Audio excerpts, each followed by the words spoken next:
56 ஆண்டுகளுக்கு பிறகு செல்லும் முதல் இந்திய பிரதமர் என்ற பெருமையுடன் கயனாவிற்கு சென்ற பிரதமர் நரேந்திர மோடிக்கு விமான நிலையத்தில் உற்சாக வரவேற்பு அளிக்கப்பட்டது. அரசு முறை பயணமாக பிரதமர் நரேந்திர மோடி கடந்த சனிக்கிழமை நைஜீரியா, பிரேசில், கினியா ஆகிய நாடுகளுக்கு புறப்பட்டு சென்றார். 17 ஆண்டுகளுக்கு பிறகு நைஜீரியா சென்ற முதல் இந்திய பிரதமர் நரேந்திர மோடிக்கு உற்சாக வரவேற்பு அளிக்கப்பட்டு அந்நாட்டின் உயரிய விருது வழங்கப்பட்டது.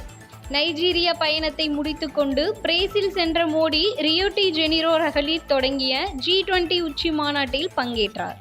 இந்த மாநாட்டுக்கு பிரேசில் அதிபர் லூயிஸ் இனாசியோ லூலா டா சில்வா தலைமை தாங்கினார். இந்த மாநாட்டில் நீடித்த வளர்ச்சி, பொருளாதார ஸ்திரத்தன்மை உள்ளிட்ட சர்வதேச விவகாரங்களில் இந்தியாவின் நிலைப்பாட்டை பிரதமர் மோடி எடுத்துரைத்தார். இதனைத் தொடர்ந்து மேற்கு இந்திய தீவுகளில் ஒன்றான கயனாவிற்கு பிரதமர் நரேந்திர மோடி சென்றார். கயனா விமான நிலையத்தில் பிரதமர் நரேந்திர மோடியை அந்நாட்டு ஜனாதிபதி இர்ஃபான் அலி மற்றும் கேபினட் அமைச்சர்கள் வரவேற்றனர். கயனாவின் ஜார்ஜ் டவுனில் பிரதமர் மோடிக்கு சம்பிரதாய வரவேற்பு மரியாதையும் அளிக்கப்பட்டது. இந்த பயணத்தின் போது கயனா நாடாளுமன்றத்தின் சிறப்பு கூட்டத்தில் பிரதமர் மோடி உரையாற்றுகிறார்.